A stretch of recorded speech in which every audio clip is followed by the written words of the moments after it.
I want you to picture something with me. Right. It's an image that has been stuck in my head all week, and honestly, it's uncomfortable. It's been keeping me up at night. I want you to imagine you are holding a burning coal in your hand. Not metaphorically, like literally holding it. That is a visceral image. Yeah. Close your eyes and really feel the weight of it. It's terrifying. You can feel the skin blistering. You can smell the smoke of your own flesh. The pain is sharp, it's constant, and it's unbearable. And yet, in this image, I refuse to let go. You hold on. I clench my fist tighter. The more it burns, the harder I squeeze. And I just keep asking myself, why? Why would anyone hold on to something that destroys them? Why am I doing this? Because we have convinced ourselves that the burning is necessary. It is a very human delusion. Yeah. We hold it because we believe that by clutching it, by enduring the pain, we are somehow punishing the person who gave it to us. Yeah. We think that this heat, this scorching ember in our palm, is a form of justice. That if we hold it long enough, if we suffer enough, they will feel it too. Yeah. But they don't, do they? That's the sinking feeling I get when I really look at this. It feels like if I drop it... If you let it fall. Yeah, if I drop it, I'm saying the burn didn't matter. I'm saying that what happened was okay. Like I'm letting them off the hook entirely. And that is the great paradox of resentment. We think we're holding the line, demanding accountability. But look closely at the situation. The person who handed you that coal, the one who hurt you, they walked away long ago. They're gone. They are at dinner. They are watching a movie. They are sleeping soundly. They're just living their life. They aren't there. They aren't even watching me burn. They are not feeling the heat. They are not smelling the charred flesh. Only you are. Every second you keep gripping it, you burn yourself deeper. You are not punishing them. You are only punishing the one person you should be protecting. Myself. Yes, you are the vessel of the pain, not the transmitter. It's terrifying to open the hand, though. I mean, it feels like surrender. It feels like letting them win. If I'm not angry, then I'm a victim who forgot. I feel like my anger is the only dignity I have left in this situation. I understand that fear. It is a very primal fear. We use anger as a shield. But today, as we take this deep dive together, I want to invite you to walk with me down a different path. Okay. We are going to look at what it means to open that hand, not as a gift to the one who caused the harm, but as an act of self-rescue.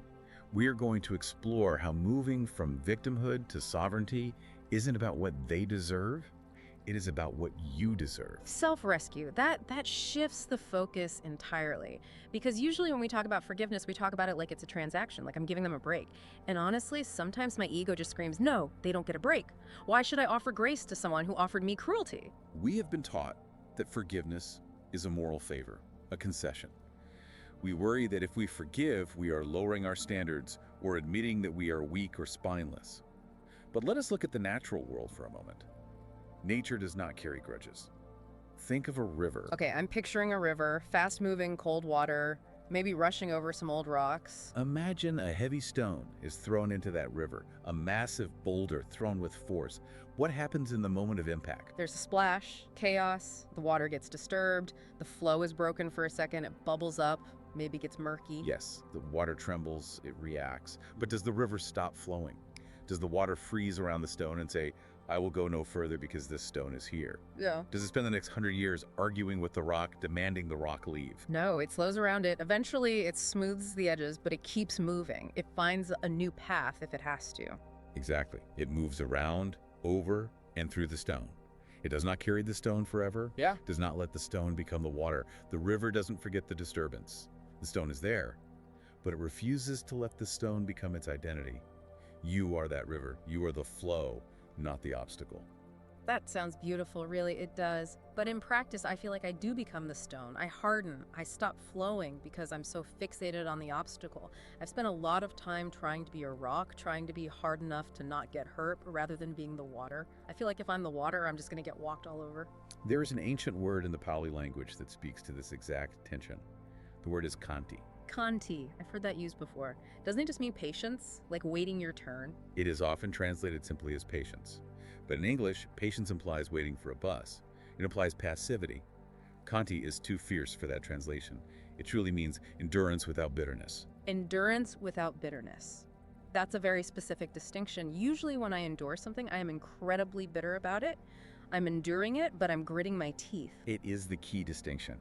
Kanti is not passive acceptance of harm. It isn't rolling over and saying, please kick me again. It is a refusal to let the mind be poisoned by hatred.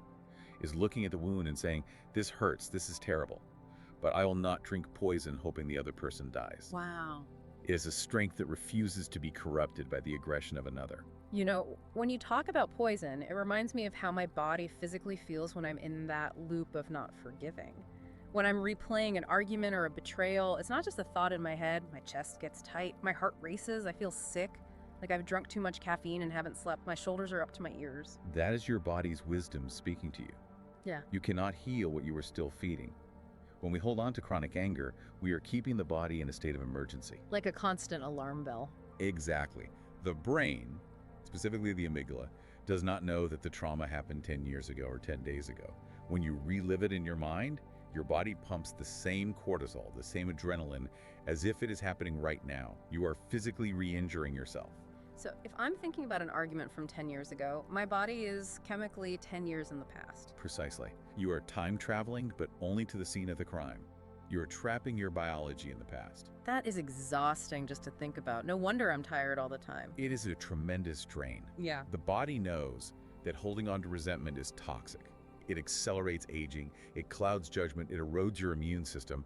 So when wise teachers say, let go, they are not saying it because the other person is good. They are saying it because you deserve peace. Because I deserve to not live in a burning building. Yes. Yes. Letting go is a physiological necessity. But how do we do that when the person feels so real? When the enemy feels like this monster in our heads, I can see their face, I can hear their voice. It feels like they are right there, looming over everything. It's hard to just breathe out someone who feels solid and dangerous. This brings us to one of the most profound and perhaps most difficult insights in contemplative philosophy, the doctrine of anatta, or non-self. I've struggled with this one. This is the idea that the self isn't a solid, unchanging thing, right? But the person who hurt me, they seem pretty solid. I can look them up online. They exist. They are driving a car somewhere right now. You can find a person with their name and their face. But the enemy you are raging against, the monster in your mind, that is a mental construct, is a frozen image from the past, a snapshot of a moment in time when they hurt you. But in reality, that person has aged. They have changed. They have had new experiences. And you have changed too. Every cell in your body is different. So I'm angry at a ghost. You are shouting at a photograph. You are pouring all your energy into a static image that cannot hear you and cannot change. By clinging to that image, you give power to a ghost. You keep it alive in the only place it can truly hurt you, which is your own mind. The person who exists today might be different. They might even regret what they did, or they might not. But they are not the frozen image you carry. That's haunting. But it also makes sense. It's like I've built a monument to them in my head, a shrine to the worst moment of my life, and I go there every day to worship the pain. And we must ask, how is that monument built? We often see the person who hurt us as purely evil, a monster acting out of malice. But if we widen the lens, we see the web of causes and conditions. Causes and conditions. It is the logic of reality. No action happens in isolation. Cruelty is rarely just cruelty for its own sake. It is usually the result of that person's own fear, their ignorance, their past trauma, their unmet needs. People who are whole do not destroy others. Now, hold on. This is where I get stuck. Because it sounds like we're starting to make excuses for them. Like, oh, they had a hard childhood, so it's okay that they betrayed me. That feels dangerous. It feels like I'm betraying myself again by minimizing what they did. I'm glad you said that. It is vital to distinguish between explanation and exoneration. It is not an excuse. It does not make the action right, but it dissolves the myth of the evil other. It allows you to see them not as a demon, but as another being who is lost in the storm of samsara, the cycle of suffering. So they were lost. They acted out of confusion and pain. When you see that, the hatred softens. It doesn't mean you trust them, it just means you stop hating them, because you realize their actions were about their suffering, not your worth.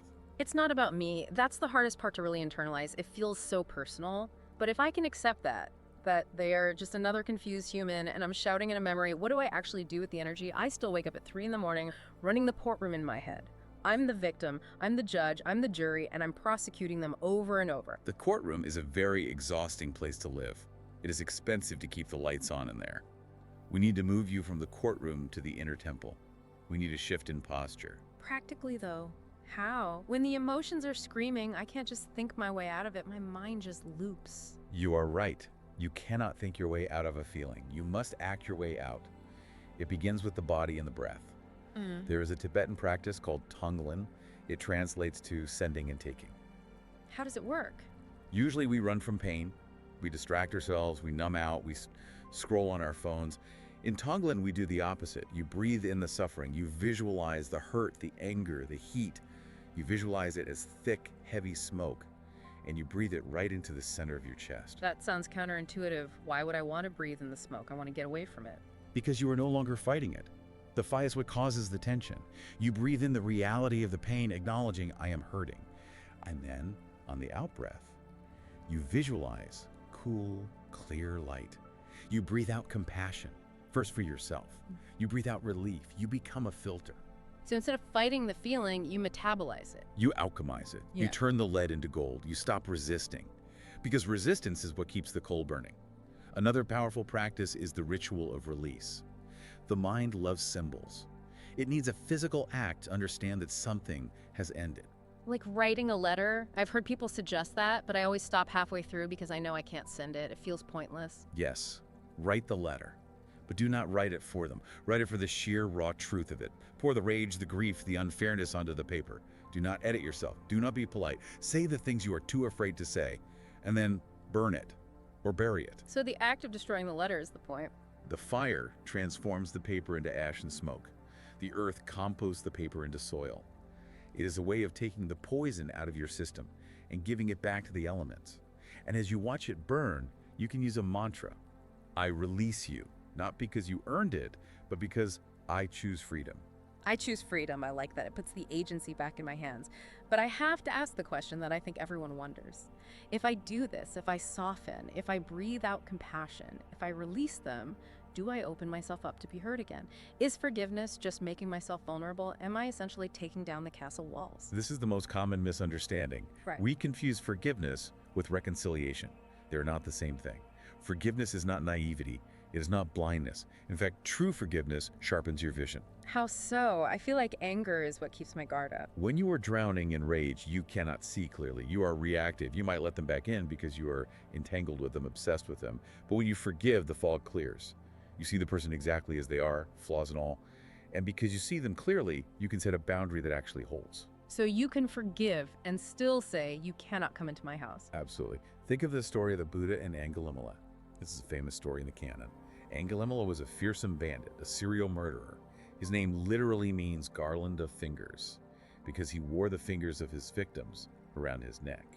That is incredibly graphic for a Buddhist story. Reality is graphic. He was a nightmare to the kingdom.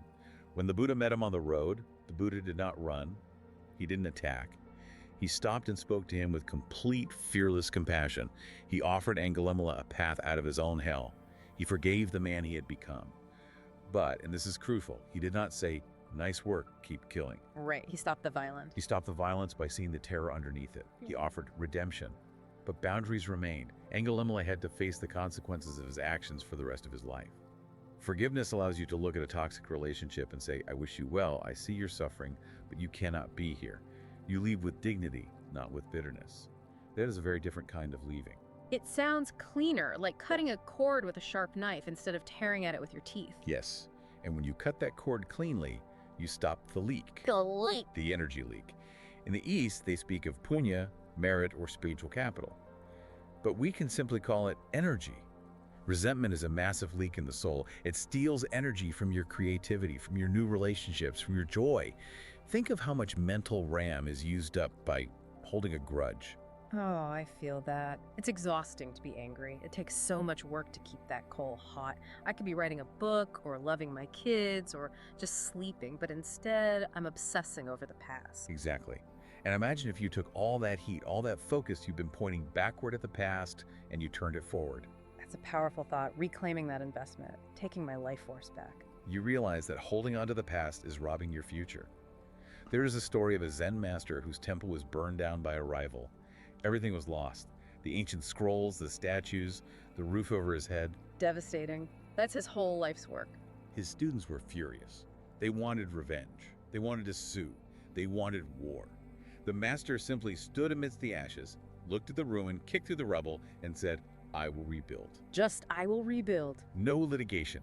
No story about how unfair it was. Just action. He did not waste 1 ounce of energy on the person who lit the match.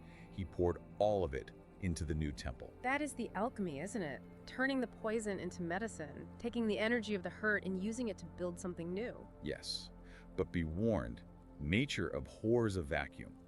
When you finally drop that coal, when you release that resentment, there's a space left behind, an emptiness in the hand. And that can feel lonely, I bet. If you've been angry for a long time, anger is a companion. It gives you a sense of purpose, even if it's a toxic one. It is a familiar noise. Silence can be daunting. But you must plant something new in that cleared field. If you do not plant gratitude or creativity or connection, the weeds of old patterns will grow back. You cannot just remove the negative, you must cultivate the positive. So we have to consciously fill the space. You must. Forgiveness is not just spiritual hygiene, it is a success strategy for life. It attracts integrity. When you are no longer vibrating with the frequency of victim, you stop attracting perpetrators. You clear the path for new growth. It's amazing, isn't it? We start this conversation thinking about how we were hurt, and we end up talking about how we can grow. It really is about sovereignty. It's about taking the power back. It is. It is the ultimate act of self-respect. Before we go, I want to go back to that feeling of release. Because we've talked about the concepts, Kanti, Anatta, the river, but I want to leave people with a feeling. I want to leave them with the experience of the open hand. Then let us go there. Close your eyes for a moment. Picture the moment just before dawn. Okay, it's quiet. The sky is that deep, dark blue. The night has given everything it can. The sun has not yet risen. It is a moment of pure potential. Silence hangs in the air like a held breath. In this stillness, I want you to realize one final thing. The wound you are guarding. The story you are defending. It was never yours to keep. It wasn't mine. You were not designed to be an archive of someone else's cruelty. You were not built to carry their darkness. You were built for light. I can feel the weight of that, and I can feel the possibility of putting it down. So, in your mind's eye, look at your hand. That hand that has been clenched tight around the burning coal for so long. The skin is scarred. It is tired. It has done its job of holding on, but the job is over. I am ready to open it. Slowly, unfurl your fingers, one by one. Do not rush. Just let go. I can see the coal falling away. It hits the ground. It's just a rock now. It's not part of me. Now feel the air rush in. Feel the coolness on your palm where the fire used to be. Feel the space. It feels light. It feels cold, but in a good way, like fresh air. That sensation, that coolness, that is not surrender. That is sovereignty. That is the beginning of your truest self. Step into that light. And what's beautiful to me, what I'm realizing right now, is what happens next. When that hand is finally open and the burn starts to heal, you're left with this empty space. And an empty hand is the only kind of hand that can reach out and hold on to someone else's. You can't grasp the future if you're still squeezing the past. You can't connect with the world if your fist is closed. So as you walk through the rest of your day, feel the air on your open palm. Notice what you are finally free to pick up. Walk gently.